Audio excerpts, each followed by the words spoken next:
గజం కేవలం 23,000 రూపాయలతో 165 గజాల భూమి కేవలం 38 లక్షలు మాత్రమే. నమస్తే, వెల్కమ్ టు సుమన్ టీవీ. ప్రస్తుతం మనతో పాటు ఉన్నారు పొలిటికల్ అనలిస్ట్ చందు శ్రీనివాస్ గారు. నమస్తే చందు శ్రీనివాస్ గారు.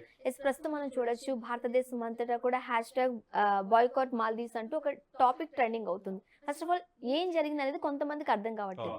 ఏంటి దీని వెనుకున్న రహస్యం ఏంటి అసలు? అంటే మాల్దీవులు తనకు తను ఎక్కువ ఊహించుకొని టూరిజంలో మేమే లెజెండ్స్ అన్నట్టుగా భావించింది. భారతీయులు లేకపోతే మాల్దీవులు లేదు. మాల్దీవులకి ఒక నీటి సమస్య వచ్చినప్పుడు మొత్తం 3 నెలల పాటు మొత్తం రక్షించింది భారతదేశం. కరోనా టైంలో వ్యాక్సిన్ ఇచ్చింది భారతదేశం. వాళ్ళకి దేశ రక్షణకు తిరుగుబాటుకు గురైతే మన సైన్యాన్ని పంపించింది భారతదేశం. అటువంటిది తనకు తాను ఎక్కువగా ఊహించుకున్న ఆ చిన్న దేశం, చిట్టుపొట్టి దేశం అంటారు కదా, మనం 145 కోట్ల జనాభా ఎక్కడ, ఆ దేశం ఎక్కడ? వీళ్ళు ఎక్కువగా ఏమనుకుంటున్నారంటే భారతదేశం అంటే చైనా యొక్క అండదండలతో. అంటే ముఖ్యంగా ఇంత చిన్న దేశానికి ఇంత సహాయం చేసిన భారతదేశం మీద అంత అక్కసి వెళ్ళగక్కే అవసరం ఏమొచ్చింది? Because of China. భారత అభివృద్ధిని ఓరవలేకపోవటం, fastest growing country in the world. అదేవిధంగా దేశం నాయకత్వం వహించే మోడీ గారే లక్షద్వీపులకి వెళ్తాం, కేంద్రపాలిత ప్రాంతానికి. మన దగ్గర ఉన్న ప్రకృతి రమణీయతని ఎందుకు కాదని ఇతర దేశాలకు వెళ్ళాల్సి, మాల్దీవులు, బాలి, ఈ భారతీయులు టూరిజం ఎక్కువగా ఆ కంట్రీస్కి వెళ్తున్నారు. మోడీ గారి పట్ల వాళ్ళు విదేశకుడు రకరకాల మాటలు, 3 మంత్రులు అన్నారు, ఇజ్రాయెల్ పప్పెట్టు రకరకాల మాటలు. అసలు ఎప్పుడు అంటే మాల్దీవులకి లక్షద్వీప్కి పోలిక లేదు, అదంత టూరిజం కాదు అని అన్నారు. దానికి చాలా హర్ట్ అయ్యారు. అంటే భారతీయుల హృదయాలు గాయపడినాయి. అందుకని ఎప్పుడు అంత తేలిక స్పందించరు. సచిన్ టెండూల్కర్, క్రికెట్ లెజెండ్ సచిన్ టెండూల్కర్ కావచ్చు, అక్షయ్ కుమార్, సల్మాన్ ఖాన్, కంగనా రనౌత్, వీళ్ళందరూ కూడా స్పందించారు. వాయిస్ వినిపించేసరికి బాయ్కాట్ #బాయ్కాట్ మాల్దీవ్స్ అంటూ అన్నారు కదా. అంటే సో జనరల్ గా ఇప్పుడు మన లక్షద్వీప్ కూడా ఒక పర్యాటక ప్రాంతంగా చూస్తూ ఉంటాం. మాల్దీవ్స్ కూడా మనం చూసేది ఒక పర్యాటక ప్రాంతంగానే. ఎందుకు ఒక పర్యాటకానికి సంబంధించిన ఈ ఇష్యూని ఇంత పెద్దది చేస్తున్నారు అని అనుకోవచ్చు? అంటే ఎలా పడితే అలా మాట్లాడేశారు. ఆర్టికల్ 370 రద్దయిన తర్వాత కాశ్మీర్ పర్యాటక ఇదిలో ప్రపంచంలోనే బాగా ఫాస్ట్గా వస్తారు అక్కడికి. ఒకవైపు టూరిజం అనేది ఎక్కువగా రెవెన్యూ సోర్సెస్, అన్ని రంగాలు టూరిజం బాగుంటే ఆ దేశం ఆర్థికంగా డెవలప్ అవుతుంది. హోటల్స్ పరిశ్రమ కావచ్చు, ఫుడ్ ఇండస్ట్రీస్ కావచ్చు, ఎంప్లాయ్మెంట్ కావచ్చు, ఇవన్నీ ఉంటాయి. ఆ విధంగా ప్రకృతి రమణీయతని మన దేశంలో ఉన్నాయి. జస్ట్ లైక్ కూర్గ్ కావచ్చు, కేరళ కావచ్చు, ఇటు లక్షద్వీప్ కావచ్చు, అండమాన్ కావచ్చు, ఇవన్నీ కూడా చాలా బ్యూటిఫుల్ ప్లేసెస్ ఉన్నాయి. ఇప్పుడు ఇటువంటిది కేంద్రపాలిత ప్రాంతమైన ఈ ప్రాంతాన్ని ఇంతవరకు అంతకుముందు పరిపాలించిన పాలకులు అంతగా పట్టించుకుపోవటం. సాక్షాత్తు ప్రధానమంత్రి వెళ్ళి 2 రోజులు అక్కడ ఉండి డైరెక్ట్ రోడ్డు మార్గం లేదు, కేరళ నుంచి ఫ్లైట్ మార్గమే ఎక్కడికి, లక్షద్వీప్కి. స్వయంగా ప్రధానమంత్రి వెళ్ళాడంటే 2 రోజులు ఆ ప్రకృతి అక్కడ ఉండేసరికి ఆయనే బ్రాండ్ అంబాసిడర్గా ఉన్నాడంటే చాలామంది కర్గిల్ అంటలు విమర్శించారు, ఓ మణిపూర్ సమస్యలు ఉంటే అక్కడికి వెళ్ళాలని. కానీ అర్థం కాల, ఆయన వ్యూహం ఎవరికి అర్థం కాల. ఆయన వెళ్ళొచ్చి తెలుగు మొత్తం అందరూ లక్షద్వీప్. ఇప్పుడు మీరు తెలుసో లేదో, రాబోయే 3 నెలల వరకు 70,000 బుకింగ్స్ అయిపోయినాయి. ఎక్కడికి? లక్షద్వీప్కి. అక్కడ మొత్తం 90,000 మంది బుక్ చేసుకున్న వాళ్ళు క్యాన్సిల్ చేసేసుకున్నారు. 2,500 ఫ్లైట్ టికెట్స్ బుక్ చేసుకున్న వాళ్ళంతా కూడా క్యాన్సిల్ చేసుకున్నారు. వాళ్ళ ఆదాయం అంతా గండిపడే తెలికి ఆ ప్రభుత్వమే, ఆ ప్రభుత్వం మహమ్మద్ ముయిజ్జీ అని చెప్పేసి ఆయన భారతదేశానికి చాలా తక్కువగా మాట్లాడాడు. ఇప్పుడు ఏమవుతుంది, ప్రజలు తిరగబడే తెలికి ఇది టూరిజమే మనకు ఆదాయం గండి కొడితే దేశం ఆర్థిక పరిస్థితి ఏంటి?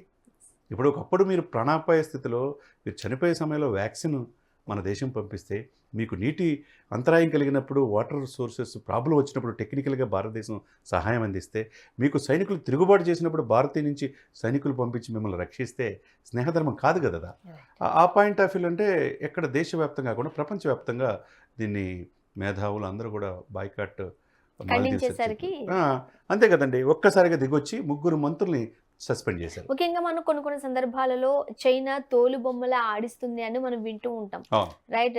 కొన్ని పరిస్థితుల్లో కూడా మనం చూస్తూ ఉంటాం. దానికి one of the best example ఈ విషయాన్ని కూడా అనుకోవచ్చు, మాల్దీవ్స్ ఇష్యూ అని కూడా అనుకోవచ్చు, రైట్? సో ఎట్టకేలకు భారతదేశానికి సంబంధించి వాళ్ళు అవునండి, ఏదైనా తట్టుకోగలగండి. 145 కోట్ల జనాభా ఉన్న భారతదేశం ప్రపంచంలో ఇప్పుడు చైనా దాటిపోయింది.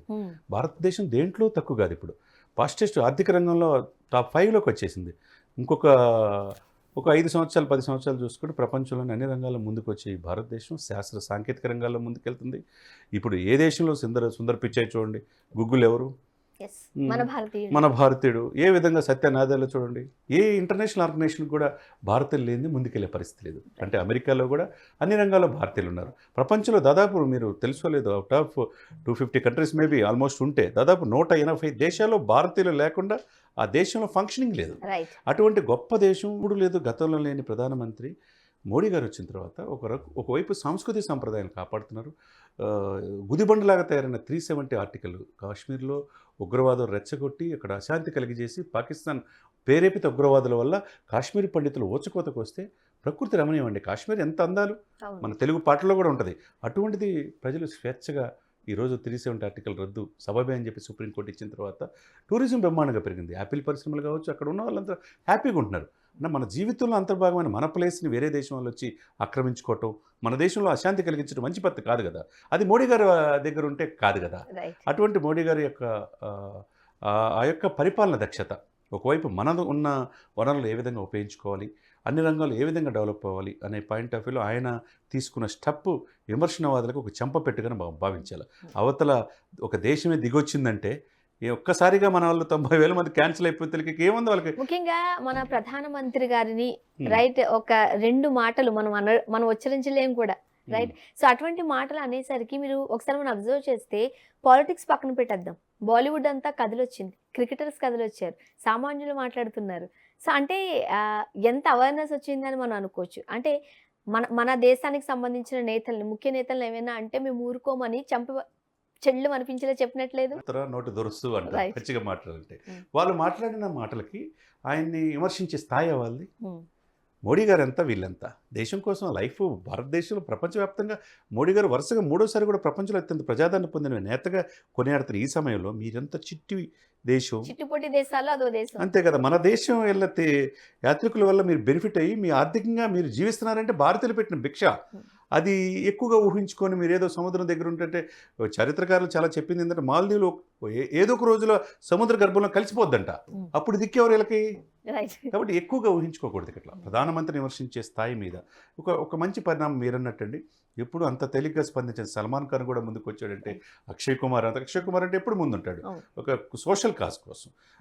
సచిన్ టెండూల్కర్ వచ్చినా, ఇప్పుడు కంగనా రనౌత్ వచ్చినా వీళ్ళందరూ కూడా దేశ సార్వభౌమత్వం, ఇది యూనిటీ ఉండాలి. పార్టీలు వేరైనా కావచ్చు, ప్రభుత్వం ఒక ప్రధానమంత్రి మన దేశంలో అంతర్భాగమైన లక్షద్వీపును డెవలప్ చేద్దామని కేంద్రపాలిత ప్రాంతాన్ని వెళ్ళినప్పుడు అక్కడ డెవలప్ చేసిన ట్రైబల్స్ కానీ అక్కడ నివసించే ప్రజలందరూ కూడా హ్యాపీగా ఫీల్ అవుతారు కదా.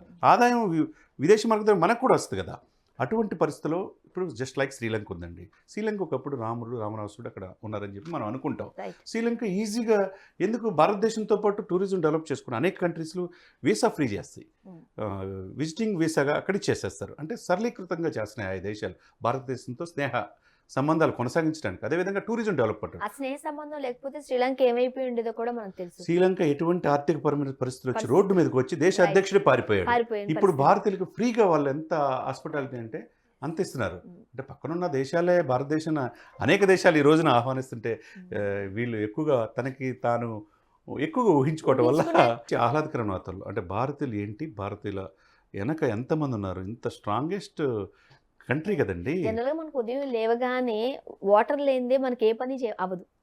అలాంటి వాటర్ సమస్య వచ్చినప్పుడు భారతదేశం ఎంత ఆపన్న హస్తం అందించింది. ఇంజనీర్లు 50 మంది ఇంజనీర్లు పంపించి సాల్వ్ చేశారండి. వాళ్ళకి దిక్కు లేదు అప్పుడు దాకా.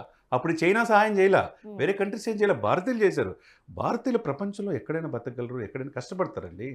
వాళ్ళ యొక్క తక్కువ అంచనా వేస్తే తిరగబడితే ఆ దేశమే ఉండదు. కాబట్టి వాళ్ళ రియలైజేషన్ అంటే వాళ్ళు ఏమంటే ప్రభుత్వం మీద అర్థమైపోయింది వాళ్ళకి. హోటల్ ఇండస్ట్రీ లేనిదే మాల్దీవులు అక్కడ ఆ కంట్రీ లేదు. వాళ్ళంతా తిరుగుబాటు అధ్యక్షుడి దగ్గర తీసుకెళ్ళేదానికి దిగొచ్చి ఈ ముగ్గురు వ్యక్తిగత అభిప్రాయం, మా ప్రభుత్వ అభిప్రాయం కాదని చెప్పేసి అక్కడ ఉన్న దౌత్యకారులతో భారతదేశంతో సఖ్యత కోసం ప్రయత్నం చేస్తారు. కాబట్టి ఎప్పుడు కూడా ఎదుటి దేశాన్ని ఎదుటి వాళ్ళని తక్కువ అంచనా వేయకూడదు అనే దానికి గౌరవించాలి. అది సంప్రదాయం. మనం ఇప్పుడు ఆ ముగ్గురు మంత్రుల మీద వేటు వేశారు, సరిపోతుందంటారా? అంతే కదండి, వాళ్ళు Right. తప్పు చేశారు, రియలైజేషన్ అయింది ఆ దేశం. ఎంతకైనా మన భారతీయులకి ఆ ఫర్గివ్నెస్ ఉంటుంది, అంతే ఇట్టే కదండి. క్షమిస్తారు. అంతే. ఇంకా క్షమించే గుణం ఎక్కువ కదా భారతీయులకి. Yes. అదే చాలా మందికి లోకు కూడా, రైట్? ఇప్పుడు లక్కీ కదా, ఇప్పుడు ఆయన అక్కడికి వెళ్ళాడు, లక్షద్వీప్లో ఇంపార్టెన్స్ తెలియజేశాడు. ఈరోజు మనం మన దగ్గర ఉన్న మన ప్రకృతి రమణితే మారిపోయే ప్లేస్లో మనం ఎందుకు మిస్ అవుతున్నామని 70,000 మంది బుక్ చేసుకున్నారు. రాబోయే 3 నెలలు బుక్ అయిపోయింది అక్కడ. రైట్. వాళ్ళు అసలు ఎప్పుడు ఊహించుకోవాలి. అక్కడ టూరిజం వాళ్ళు కూడా చరిత్రలో రికార్డ్ అండి. ఇప్పుడు స్వాతంత్రం వచ్చిన తర్వాత 60 సంవత్సరాలు అంటున్నారు. Yes. కాబట్టి గుడ్ మూవ్గా మనం పరిగణించాలి ఎప్పుడు కూడా. ఏదేమైనా కొన్ని సంఘటనలు జరిగినప్పుడు, కొన్ని ఇన్సిడెంట్స్ అంటే మన దేశంలో జరుగుతున్నప్పుడు పార్టీలకు అతీతంగా, వ్యక్తులకు అతీతంగా ప్రతి ఒక్కరూ పోరాడాల్సిన అవసరం ఉంటుంది, వాయిస్ వినిపించాల్సిన అవసరం ఉంటుంది. అదే నాకు తెలిసి మాల్దీవుల విషయంలో ఇప్పుడు ఇండియన్స్ అందరూ ఎక్కడ ఉన్నా మేము అంతా ఒక్కటే అని ఒకటే మరోసారి అనేది, ఆ వాయిస్ నిరూపించుకున్నారు. అనేది వినిపించడం అనేది ఒక మంచి ఆ unity, శుభపరిణామంగా right. భారతీయులు గొప్ప వాళ్ళు అనే దానికి నిదర్శనం. Right. Thank you so much. Thank you, madam. Thank you.